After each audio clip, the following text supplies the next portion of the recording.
Good morning.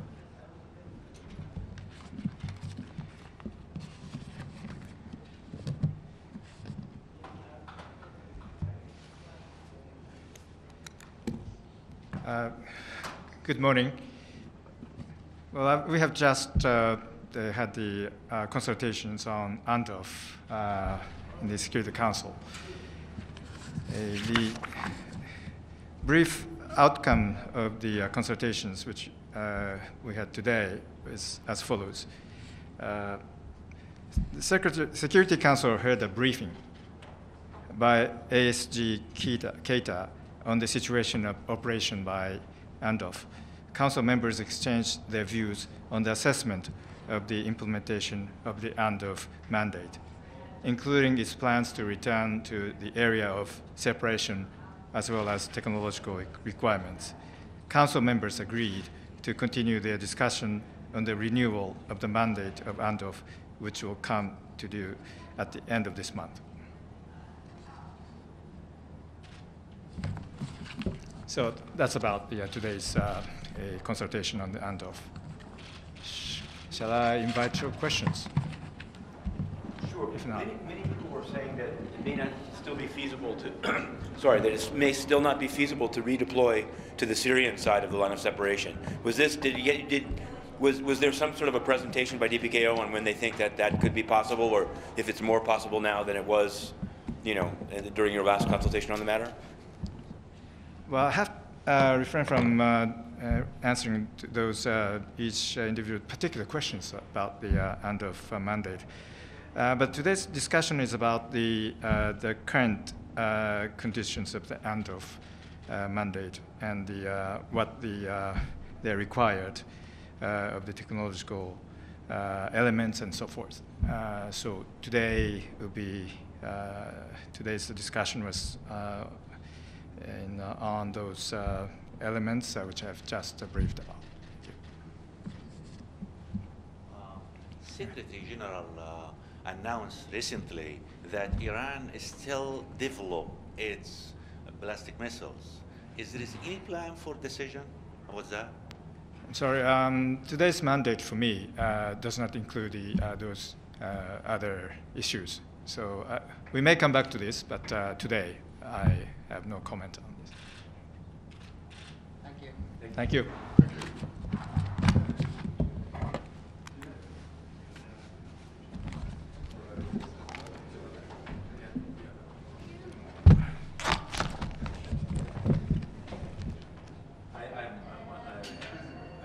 You don't need to give me something on just this topic right now.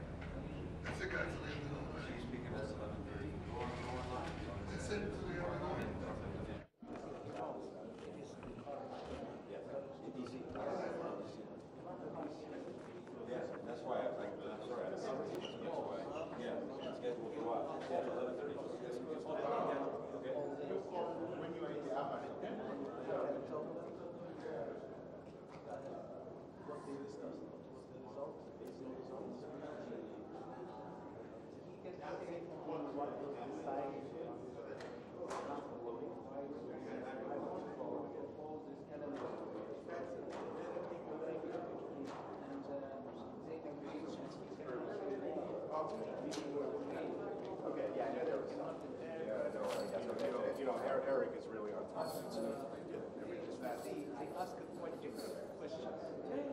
Yeah.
around like 8.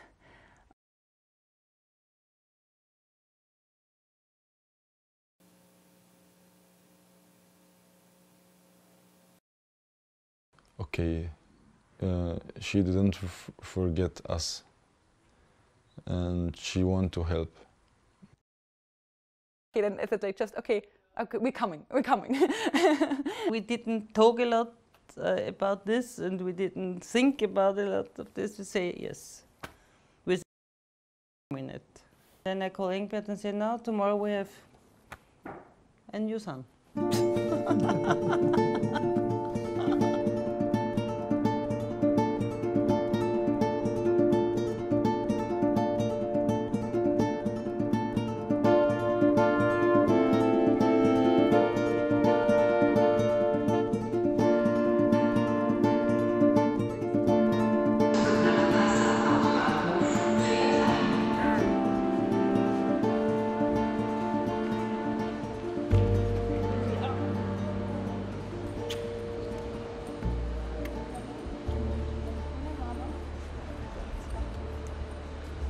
Valley with my mother, me and Martina, it's the same, really, like the mother and the son. And I just remember always when I say goodbye for my family, it was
Hi, thank you so much again. Actually, now I'm copying Queen Mother. I am Birjan Ömer and I represent the Late Millennium Organization, and also we do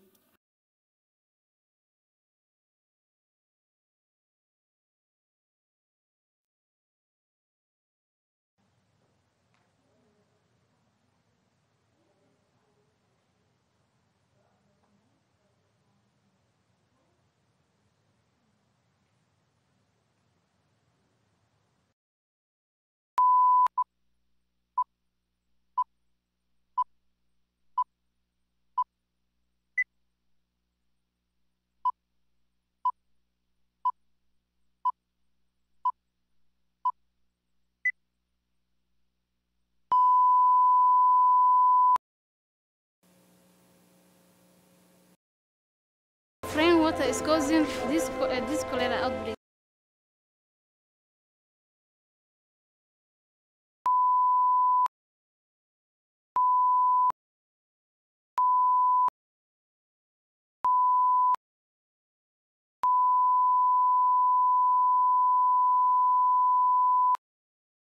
Simply to support its needs, including the likes of it's very heavily reliant on water wells.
processes.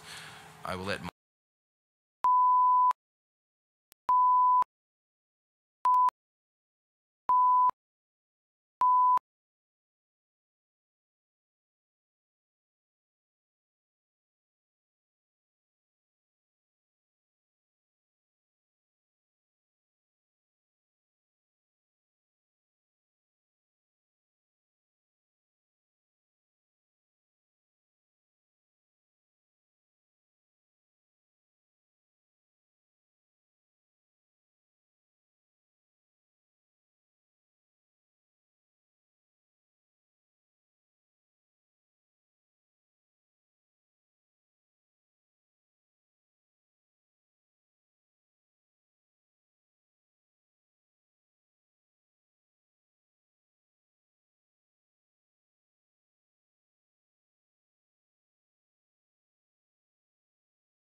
All different members of the community.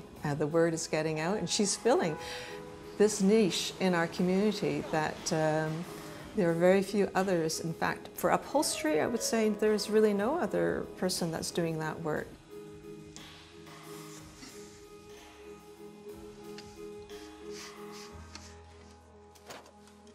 هلا الجيرزي والهوكي عندهم اياها من تاريخهم، من تاريخ كندا. حسيت اني انا مثلا لما بدي احط لهم اياها اسماء اللاعبين عليها الفريق، اني انا عم شارك بشيء معهم. انا هون حاسه شيء عم اقدم لهم كمان. نفس الوقت مثل ما هن عم يخدموني انا عم اخدمهم.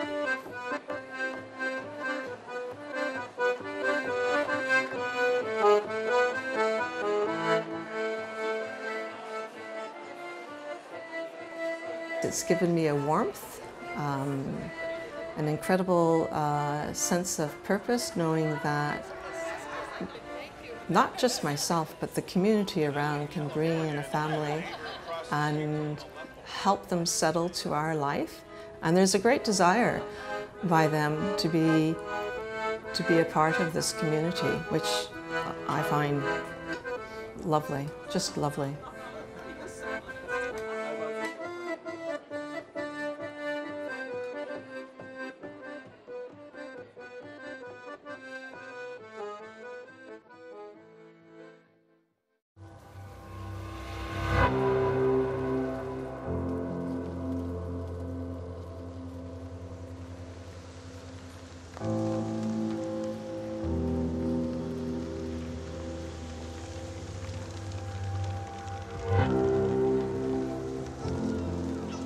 When we finally met and saw them, it was just joy, it was just happiness.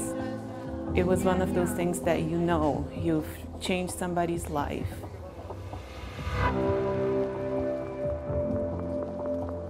For me, it's really a simple question. It's the right thing to do. We have to help them.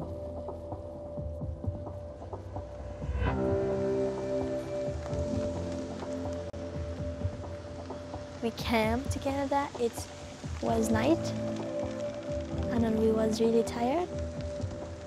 I told my mom it's really cold, but it's really beautiful place. It was snowing when we come to here.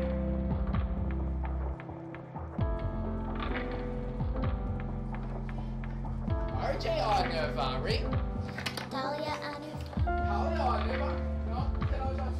بنبسط لهم كتير، بفرح لهم لأنه ضلوا فترة يعني فترة طويلة بلا تعليم، وكانوا هن صغار عمرهم صغير، والطفل الصغير حرام ما يتعلم.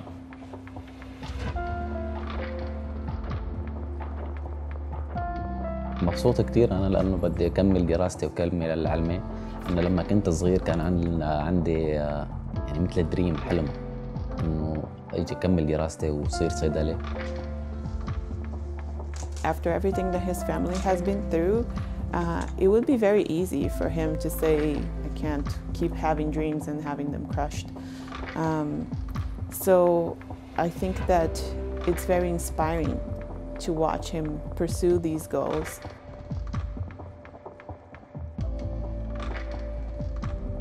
When I was in Syria, I told my mom I want to be a doctor, and she told me, I hope so. Now, every time I go into the house, the girls come and they give me a hug. Raneen was saying that her teacher asked her to write a story about somebody. And she wrote a little story about me and how I helped their family. And for me, that was really beautiful that they touched my life, but to see that I was able to also touch their lives. She's somewhere where her dreams can come true again. For me, that's beyond words.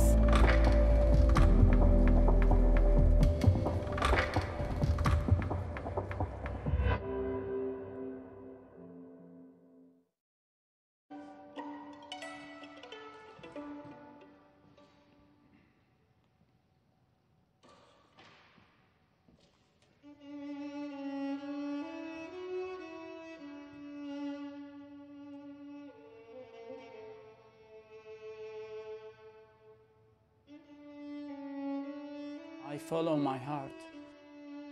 My heart always told me, you are a musician and you can't do anything else. I studied at the Higher Institute of Music in Damascus, and I was playing with the Symphony Syrian National Orchestra before the war.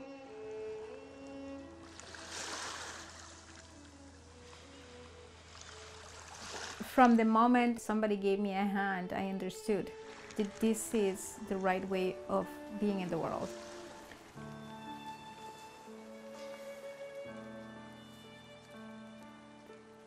With Sari, oh man, just knowing that somebody who went through so much pain can come and laugh.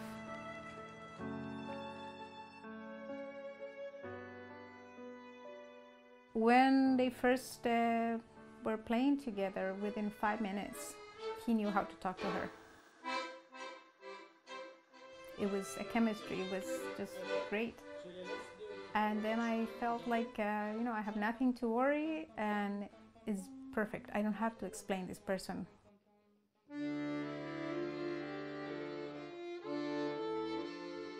When I met Julia, I found her very talented. As a mother, I really appreciate that chemistry that Sari brings for Julia. Every person changes you, I think, in some way or another, but when a person comes from a completely different culture and from a completely different experience than yours, the absolute best thing that can happen is that change. I feel when I play music so happy, and you know, I try to introduce my culture, my feeling, everything. I feel so happy when I do that.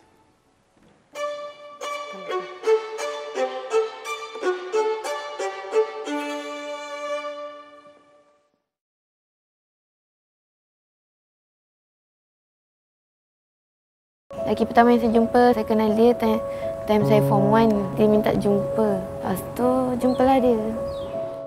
Pergi dekat rumah tu, lepas tu dia ajak masuk rumah. Tak nak, mula tak nak. Dia pujuk. So, masuklah. Mula dia suruh buka baju je. Lepas tu, tak nak lah.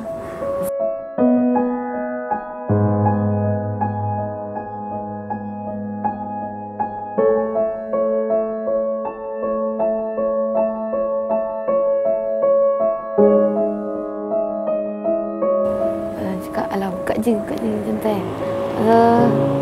Buka je lah. Itu kali pertama. Ada hubungan intim dalam tu.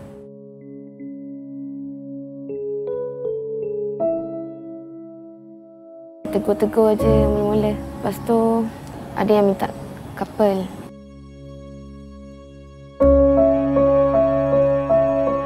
Ada yang minta gambar lah. Mula gambar biasa je. Lepas tu dia orang minta gambar nude. Saya bagi gambar nude dekat lelaki agar dua orang ke atas. Saya hantar gambar kepada mereka sebab saya nak berkawan.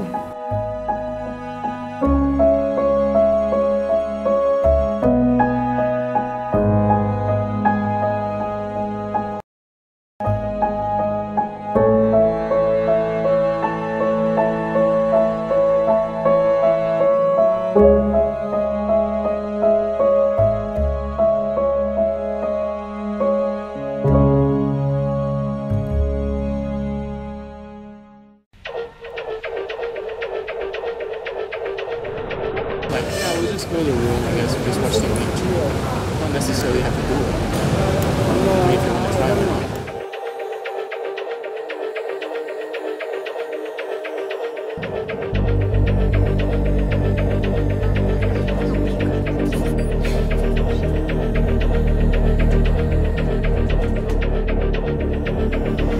Maybe the slight light is okay now. Oh, light actually. Sex is considered heavy. Kissing is a light light. Oh. And touching is a light light. Today we're meeting with a 25-year-old home chef. He clearly had no qualms about bedding a 15-year-old girl.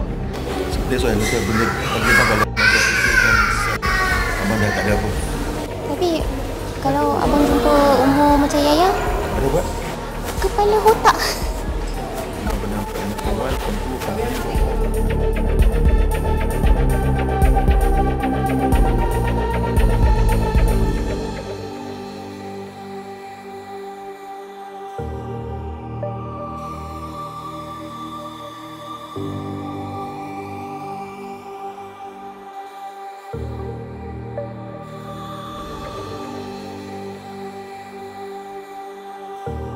Tuan Yang Di-Pertua, saya mohon mencadangkan iaitu bahawa rang undang-undang kesalahan-kesalahan seksual terhadap kanak-kanak 2017 dibacakan kali yang kedua sekarang.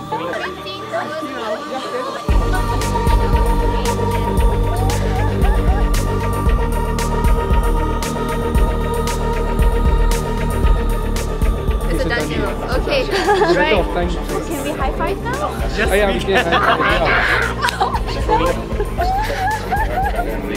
I hope that in the passing of this act, children out there can be protected.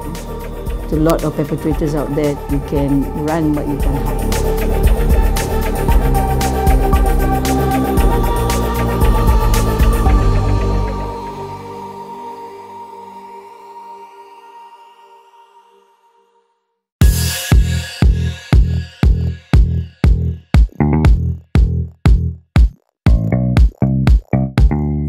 Don't be bullying nobody on your cell phones. Your cell phones for little girls should be for when a mother to know where it is, for when a father to know where it is, so when they can get from location to location. Not to sit down up on the phone saying that when they go bully this person or thing, that's why some of when the school work done. Like when it's be home every day upon they see it, pull up when the socks and learn, and when it will be better in life. Stop using this as a way to bring down people.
Of goods discharged at Hodeidah and Salif, meeting a third of the food requirements for Yemen.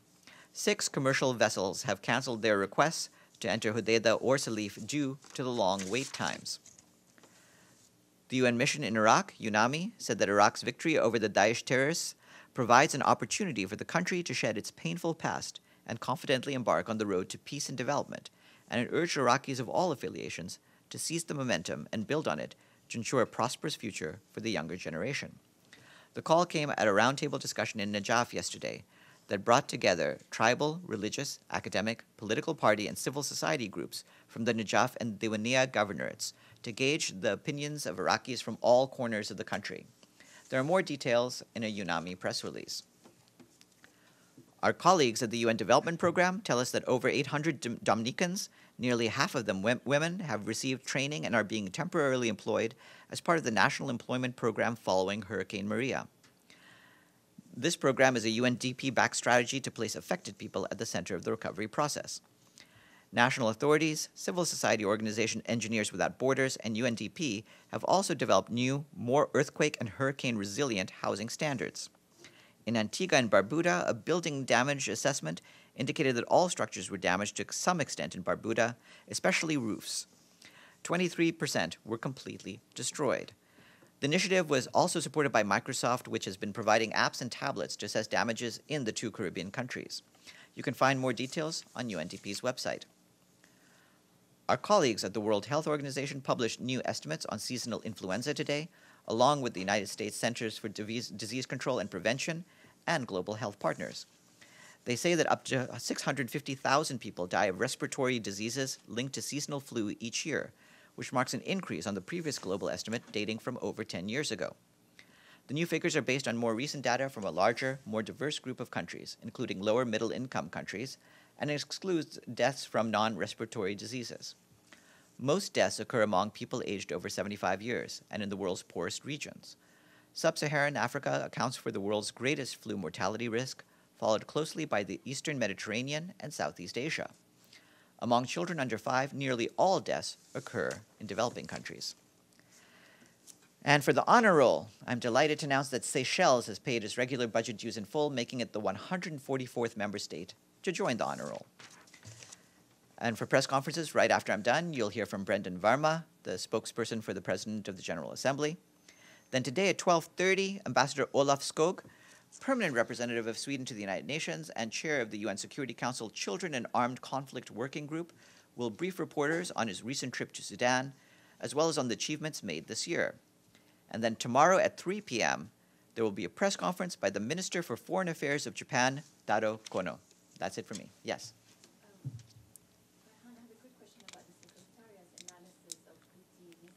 That's Saudi Arabia. Could you give me an update, and also when do you expect the final findings to be released? The Secretary General, as you know, every 6 months provides a report on the implementation of Security Council Resolution 2231, which includes some details on various aspects of activities concerning Iran. And as part of that, the current report does have its analysis of the weapons, the missiles that were fired towards Saudi Arabia emanating from Yemen. The paragraph in the report, which you'll be able to read, I think, hopefully later today, it'll be out as a document either later today or tomorrow, does say that there's no conclusive evidence about the provenance of those missiles, but you can read the report for yourself. Will you have conclusive evidence? That depends on the work of the experts, but I would leave it at the language in the report, which, like I said, should be out as a document, probably later today. But is there a deadline? There's periodic updates on the work of the panel, but the experts will continue to look into this issue. Yes, Carol. Farhan, do you have a readout on Jeff Feldman's visit with the North Korean ambassador this morning? No. Obviously, we continue to engage with the officials of the Democratic People's Republic of Korea. Mr. Feldman did, in fact, speak to reporters a couple of days ago about his meetings while he was in Pyongyang. And tomorrow, the Secretary General will also participate and speak about the issue of the Democratic People's Republic of Korea in the Security Council meeting that will be held concerning non-proliferation. Yes, in the back.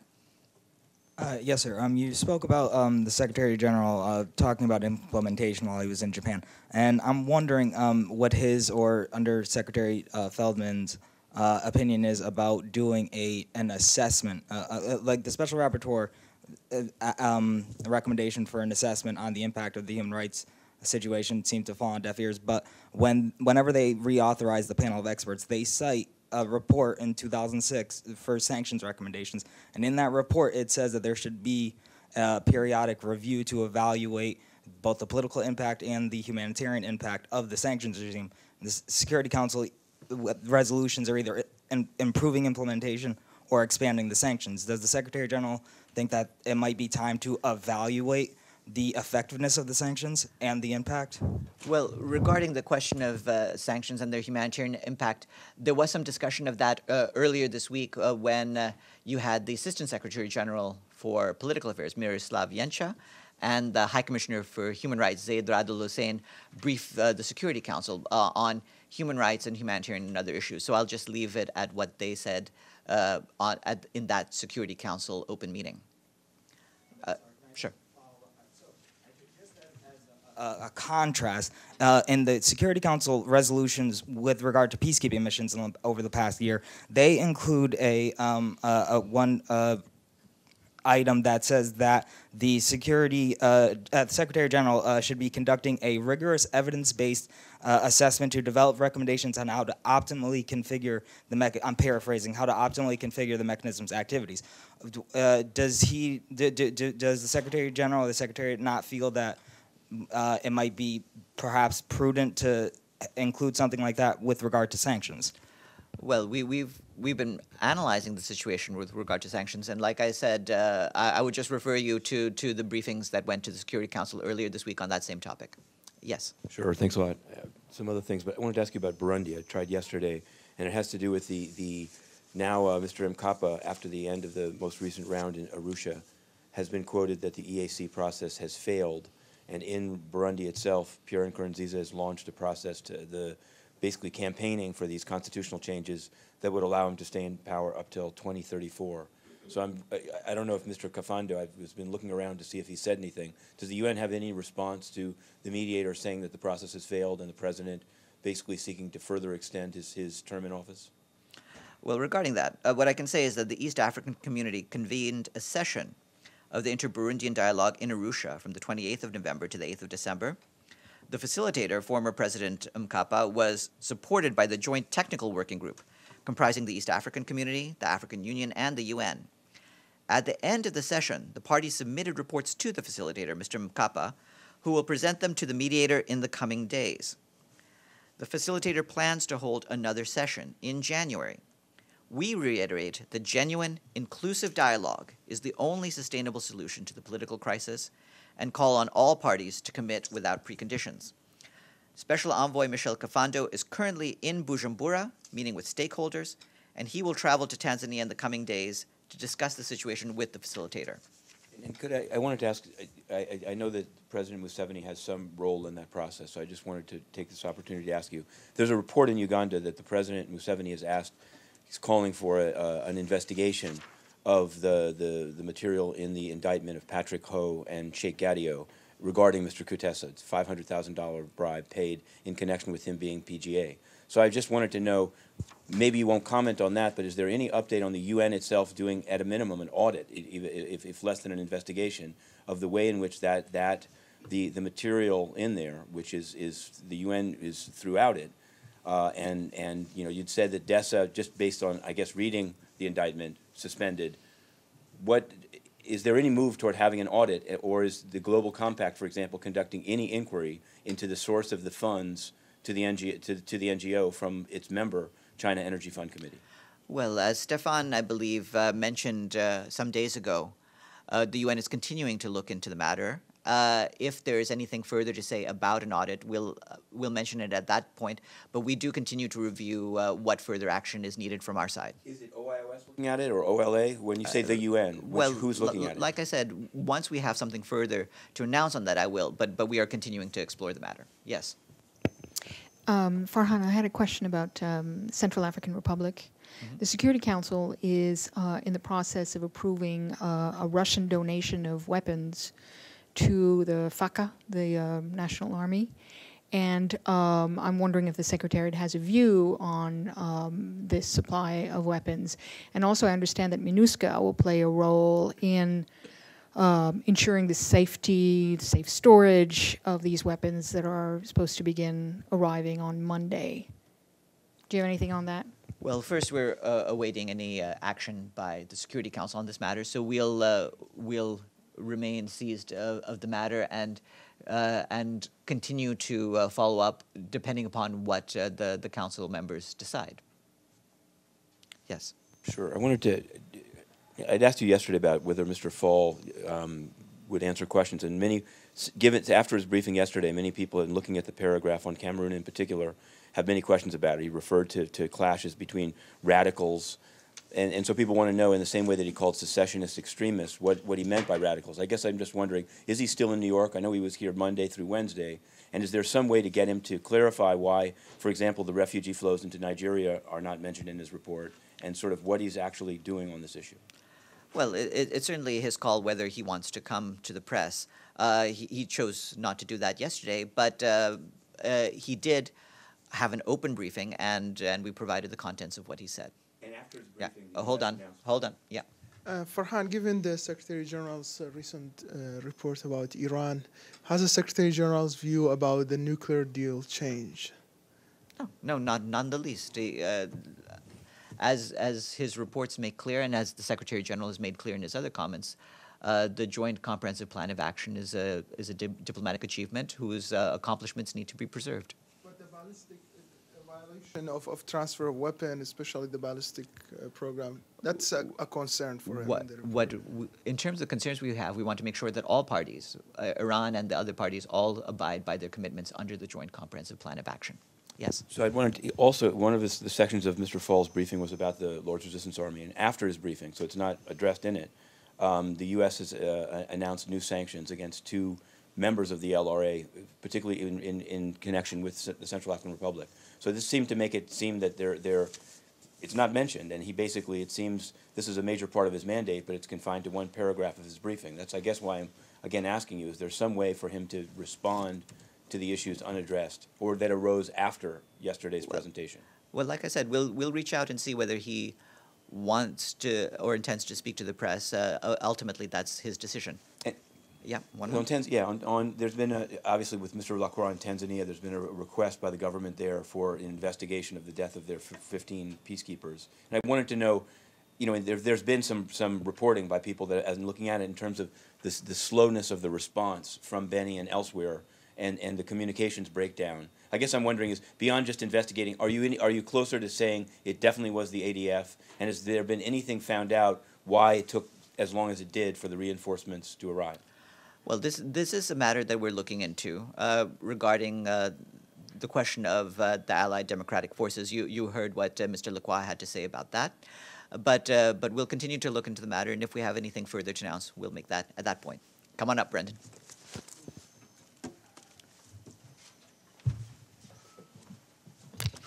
Good afternoon. This morning in Paris, France, the President addressed the Council of Ambassadors at the Organization for Economic Cooperation and Development, the OECD.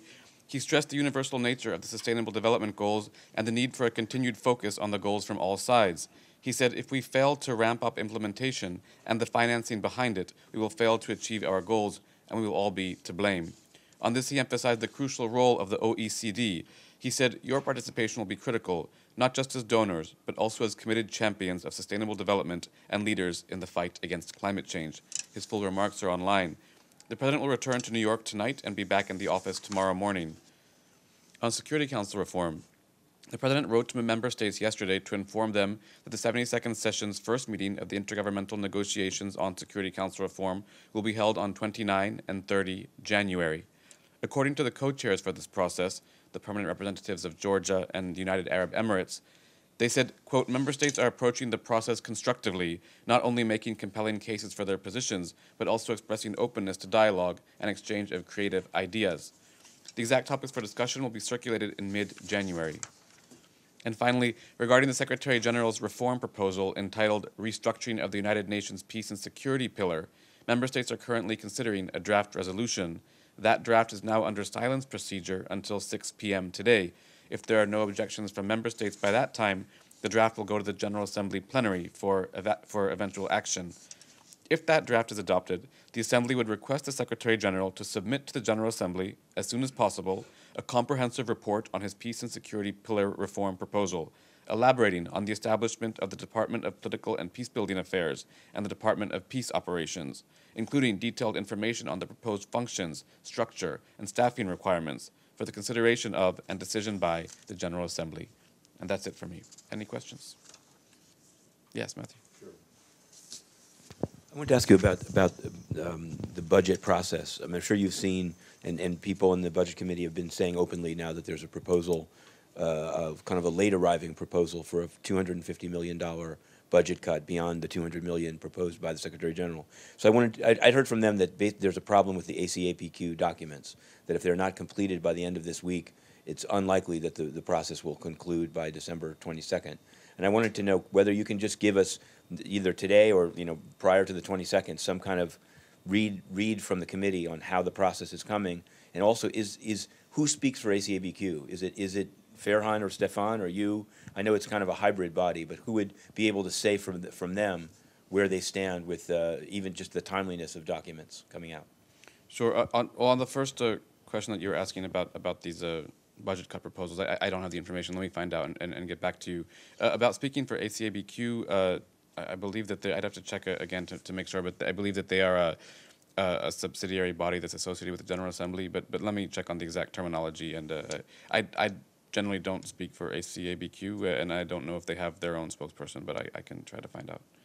Yeah, any other questions? Yes, go ahead. This afternoon's meeting of the Committee on the Rights of the Inalienable Rights of the Palestinian People, is there a regular meeting or is it an extraordinary meeting? Do you have any info about it? I'm not sure. That's another one of those bodies that's kind of a subsidiary body associated with the General Assembly. So let me try to find out if I can get more details on that meeting. At least I can put you in touch with the right people.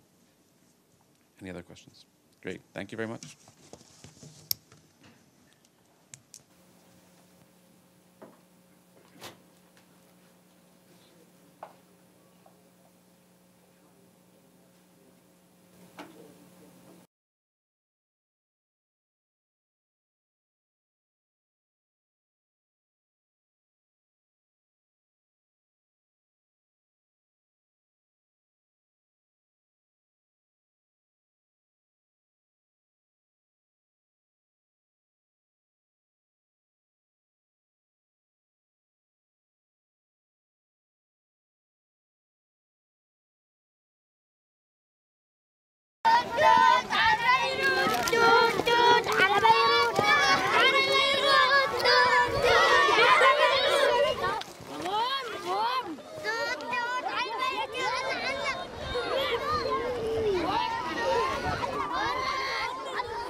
احنا 10 بنات 7 لا عندنا ولدين والبنات 6 ايه وابي وامي بس.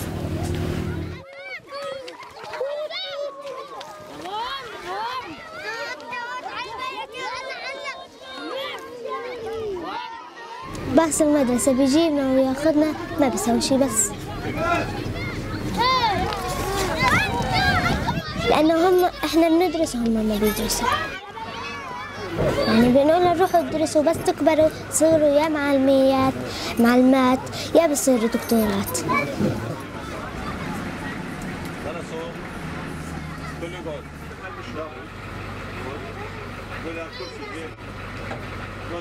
بس احنا 3 اخواتي بس احنا بنرحنا على المدرسة بيشتغلوا بالبيت.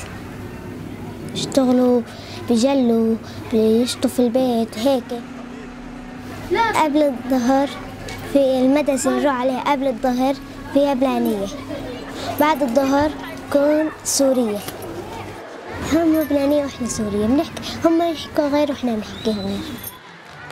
وبعرف اقرا انجلش وعربي وبعرف بحل الرياضيات وبعرف بحل المهارات وبعرف بحل العلوم. بيحافظوني وانا بعملها. اسمها مس فاطمة علاجي. بتحب كل الصفوف وما بتعيط وبتحب كل الصفوف واذا حبت هذا بتحب الثاني يعني ما بتزعل حدا.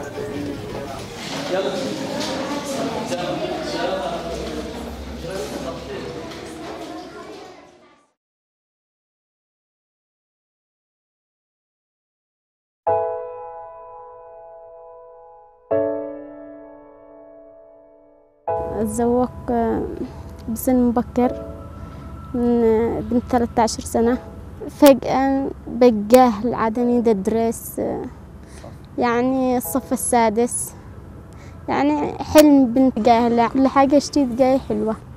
لما كان أمي تسمعني أقول لها رضي بهذا اللي يتزوجوا تضربني وزوجني صميم. أيوة من السن هذا أذاني يتزوجني هذا أكبر مني يمكن ب20 سنة اللي تزوجوني. يعني لما تزوج خلاص مرضت مع بالله اسعفوني وجلوسك بالمستشفى. جلوسك شهرين وأنا نزف بعد الزواج. مرة حتى أنني كنت كشيط عن نفسي ما رد يدي إلا زوجي. يعني لما ندي لي كلمة ما عرفش أتحمل الشنقة دوخة. Just talk to you a few minutes about the agenda on children and armed conflict. You know, if you reflect on this time of year is usually one where there's a lot of focus on the upcoming holidays, and that is really an event where children are in the center of our celebrations. And I think it's important to remember that unfortunately for millions of children, caught up in armed conflict. Their innocence has been shattered by war, and their expectations and wonder around this holiday season has been replaced by trauma of war. That's the situation for far too many children around the world. In Yemen, 130 children die every day from hunger and from the effects and disease that is a result of the conflict. That's one child every 10 minutes. In Syria, schools, supposedly safe space for children, are attacked with airstrikes, denying them both education and protection. I think you've been briefed today and certainly yesterday about the situation in eastern Ghouta in Syria, where the siege does that many children in need of emergency care are not receiving it because of the blockade. But I think in all of that darkness, it's also important to remember that some of the things that the UN has been involved in, including this whole child soldier, or the campaign against child soldiers, the Children Not Soldier campaign, has contributed to the fact that over 115,000 children have been released from warfare and from armies since the year 2000. So we need to also remember that the action taken here do have effects, and I wanted to focus a little bit on that work. But again, it's now a year since Sweden joined the Council, and I have to say that I remain really alarmed of how the deterioration of respect for international humanitarian law continues. And if you think about it, the cost for the civilian population of warfare is ever increasing, whereas the cost for those who wage war seems to be decreasing. And I think we need to reflect on that, and it's certainly something that we will try to reverse that trend for 2018. But, so, you know, we're not able to resolve all the conflicts that come our way, but certainly we can do better, and we can do things to protect children. And this is what I wanted to just say a few words about how we have conducted the work as chairman of the Children and Armed Conflict Working Group that I have chaired the last year, with the excellent help of Per Axel here, who is our expert on the matter. The working group, as you know, was established in a resolution adopted 2005, and it's really, its main task is to review reports that are coming in about violations of children and in armed conflict, and also to adopt conclusions and recommendations so as to mitigate and improve the situation for children. Now, as chair of the working group, we've taken a view that we need to be very active given the general difficult situation around the world. We want to make sure that the group is active, efficient, and more field-oriented. And I think we made some progress. According to the Security Council report, the group has produced more recommendations and conclusions this year than I think any other year since it's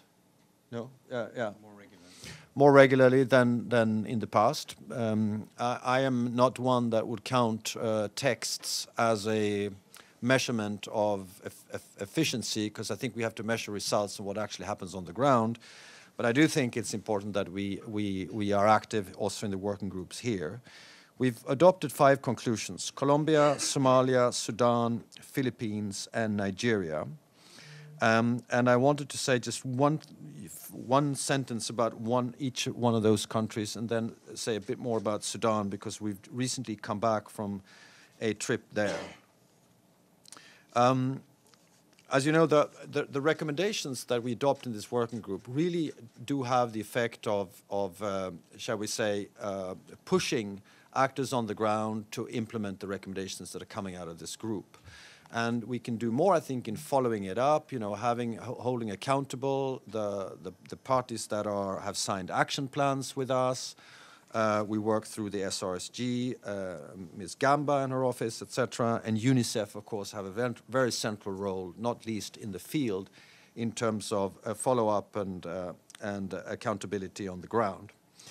On Colombia, as you know, the peace process has been used as a model in some cases, and I think in terms of the children and armed conflict, there has been a good progress made on ensuring that the children very early on were released from FARC.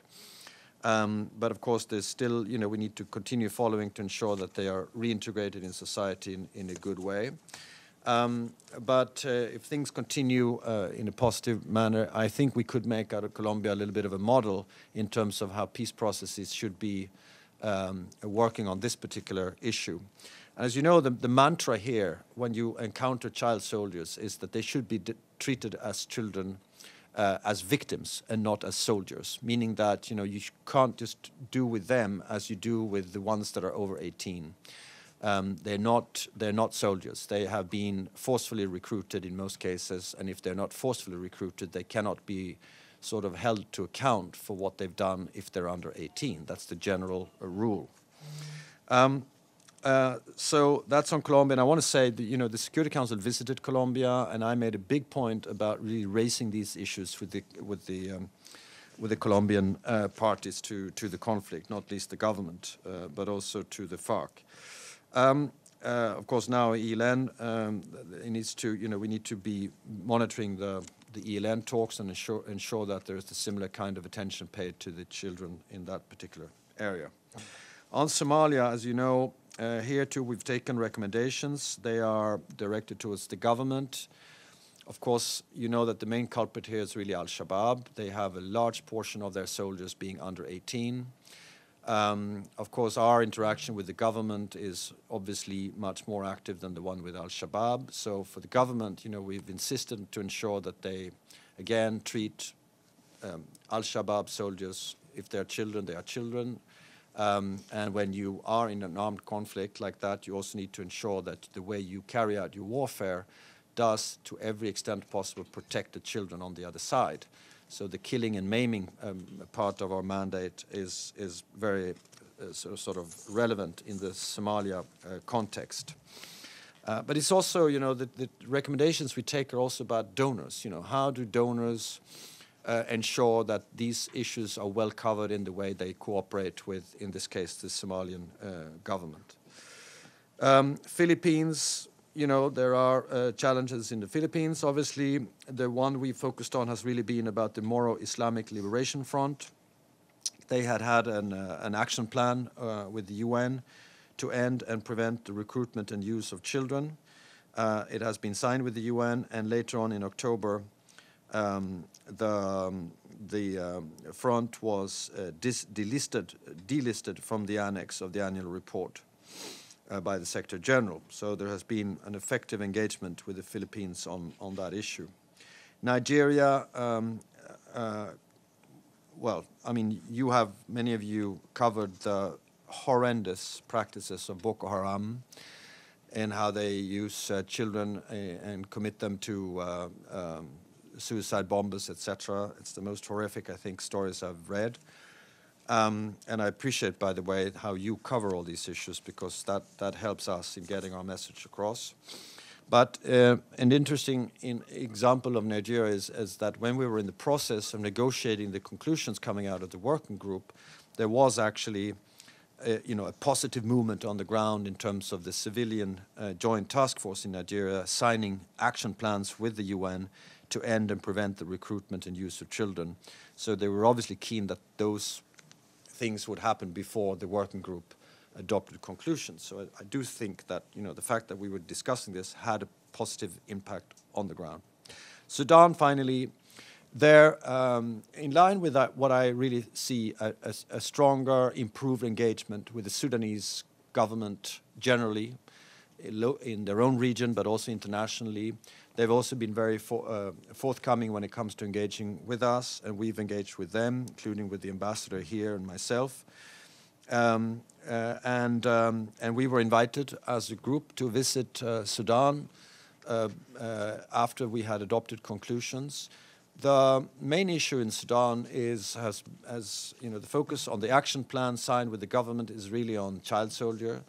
They have come a really long way. They've opened up for monitoring and verification and inspections by the UN country team, etc., to verify that there are no more child soldiers recruited by the government forces. What remains a little bit of an issue is to systematize this to ensure that also the auxiliary forces serving under the armed forces of Sudan have systems in place to ensure that they are really, working on this in a good way. I'm very hopeful and encouraged by the meetings we've had there with the government.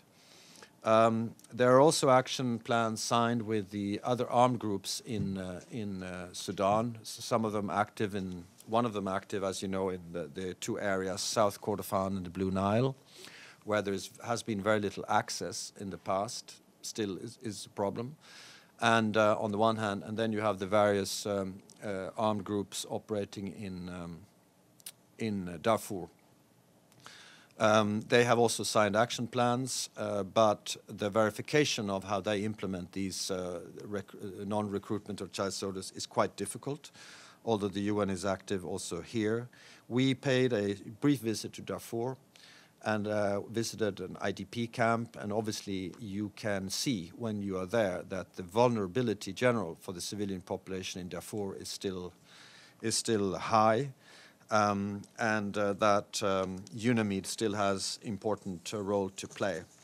Coming back from that visit, I've been in discussion with the SRSG Gamba to follow up. She's, I believe, going to Sudan to continue the discussion with them. And I've also informed the Security Council about my own personal, impressions after that trip. And I hope that when we continue discussing UNAMID and other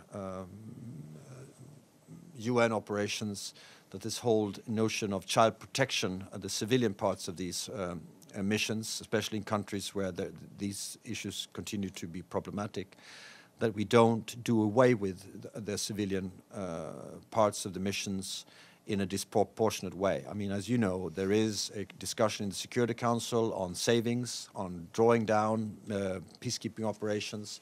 Some of that makes perfect sense. My worry, as I said, and I've told the Council this, is that we do not draw down in a way which risks protection of civilians and certainly not the covering of children and the specific vulnerabilities that children have. And I think Darfur is a good example of that. We've also, in our more, so it's advocacy work, etc. We've had ensured, as the chair of the group, that the Council is constantly reminded of these issues when we negotiate various mandates of UNAMID, UNSOM, MINUSMA, the various operations, that there is good coverage in the resolutions about the child protection issues.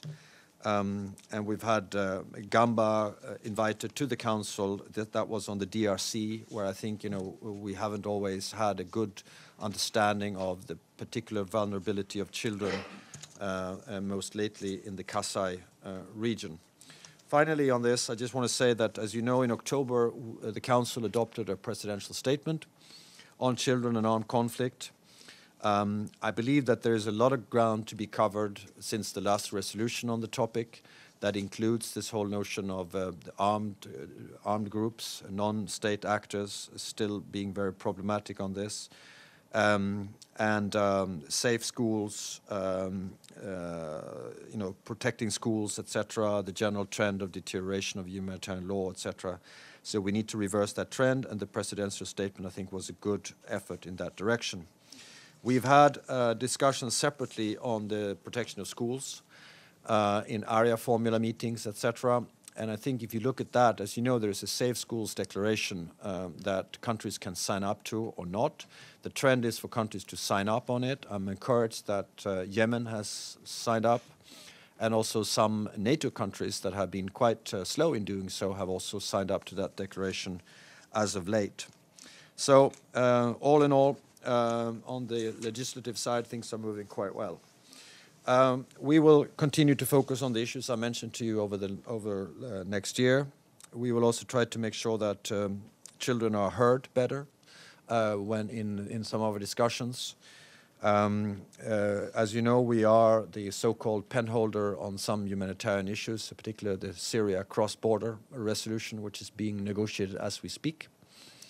Yemen continues to be, to my mind, a great concern for humanitarian reasons and others, and South Sudan and others issues where we will be very high on our agenda. Myanmar, too, by the way, is an issue that will come to the working group next year. Mali, another one of those issues. I want to say also that we have in Sweden appointed an ambassador, as a specific ambassador for children in armed conflict. I think that's the first time in Sweden, and I think it might be the only ambassador with that title in the world. And she is active also with workshops around the world. She's been to Lebanon and she's been to Colombia, bringing together children and so that their voices are heard. And it's very, it's always very important that we listen to children themselves who have experienced, who have been released from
at least 3 countries on the Security Council are giving arms to Saudi Arabia. Even if they say they're looking at the end users, there's no way to really determine that.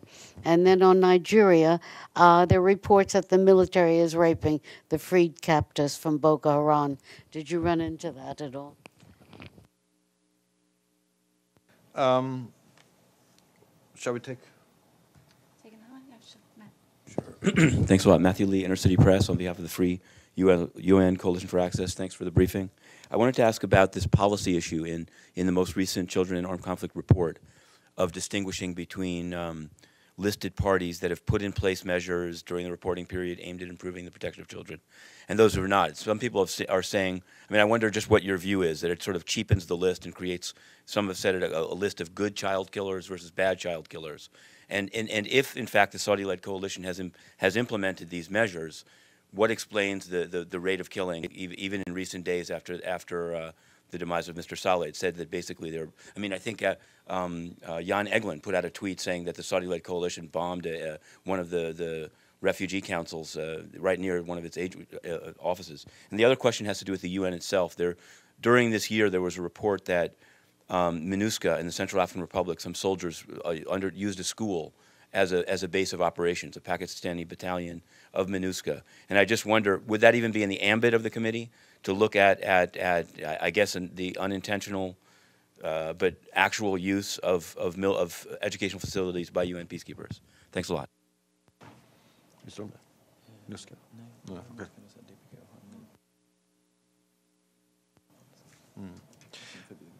Okay, thank you. Let's see now, where were we? Syria. Yeah, the humanitarian. Yeah, look, I'm as horrified as you are, Evelyn, about the over the years. I mean, the warfare, the blockades, the way that the Syrian regime has blocked humanitarian access has been horrendous. We are trying to, we are the so-called penholder. I'm a little bit allergic to that particular phrase, but anyway, together with Japan and Egypt, Sweden is sort of pushing this agenda quite hard in the Security Council, and that includes putting a lot of pressure on the Syrians authorities to ensure and simplify and allow for that kind of humanitarian access. Situation in Eastern Ghouta is dramatic. I think I've seen that noon briefings have been very clear on that. For us, the priority right now is to ensure that we can save a prolongation of the cross-border humanitarian mechanism that provides a lifeline for over 2 million people. You follow the discussions here. This is debated, but we're hard at work to ensure that that will be extended. Are people embarrassed that are supporting the coalition? You have to ask them. On the Yemen file, I don't think Sweden has anything to be embarrassed about on this one. Hopefully not on other issues either. Nigeria, on the rape, you said that they're, yeah. Look,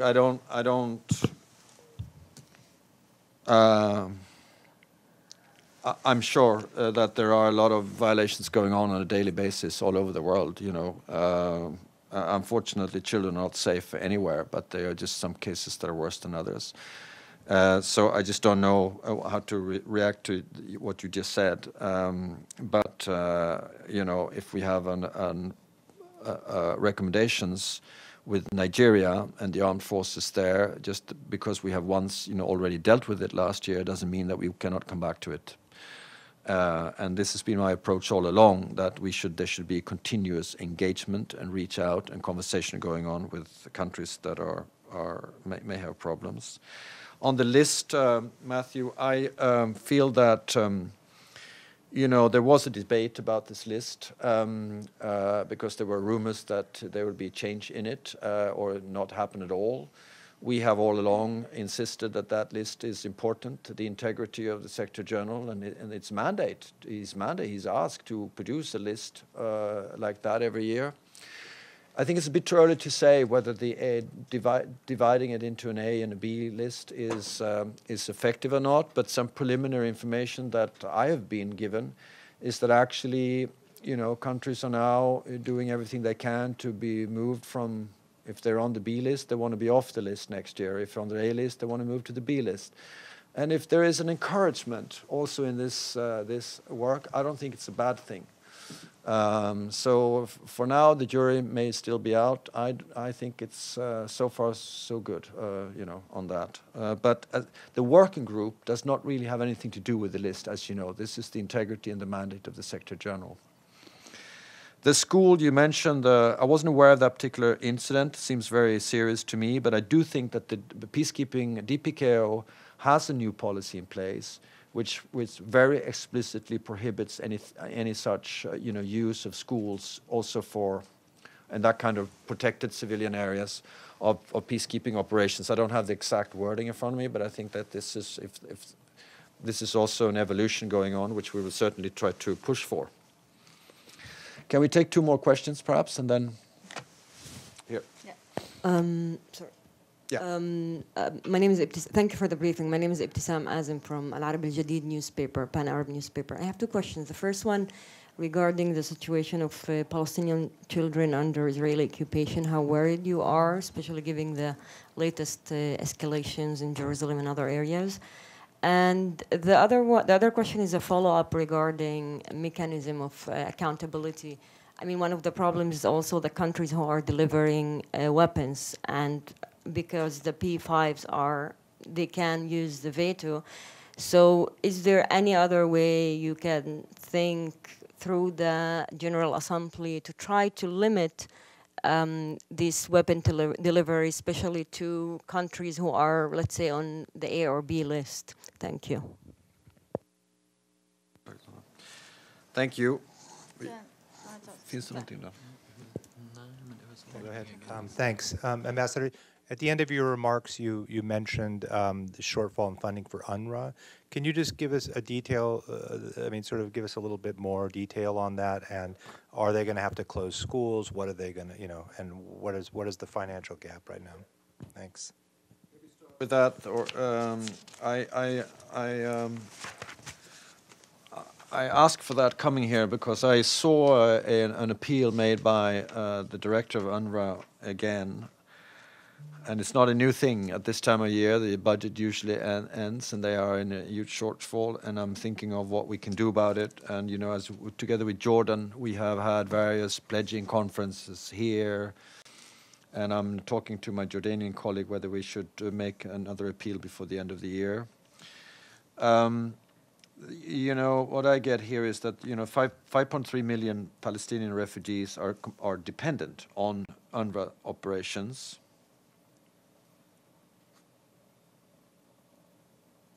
Sorry. Yeah, that's true. But they are, and the deficit they have, the deficit now is of $49 million.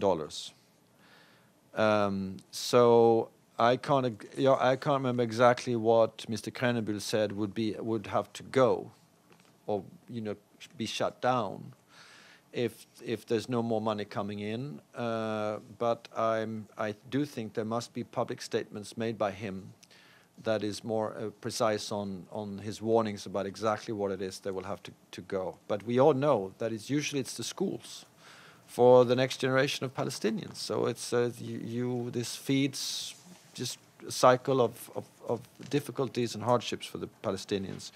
And it's related to your question also about the recent decision on Jerusalem, which of course has added tension. I hope you felt or heard that we were extremely clear in our view on this. I was very glad to see that this is a 14-1 situation in the Security Council. And that's where we are. Some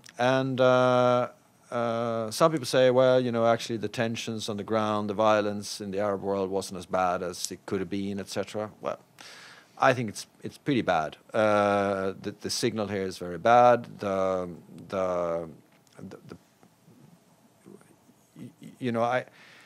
I really think that kind of decisions should not be on the table. What should be on the table, much more forcefully, is a credible peace effort. And I miss that. And the Americans have been speaking about it. I wish that was forthcoming now. Now is the time to put that forward. And then you have your question about accountability and the fact that, we also export weapons. My country does, but we do it under very strict rules, codes of conduct, very clear-cut, open, transparent, parliamentary scrutiny, etc. But it's been a moral dilemma for many Swedes as well, because arms usually fuel conflict, even if they're defensive. You can have that argument.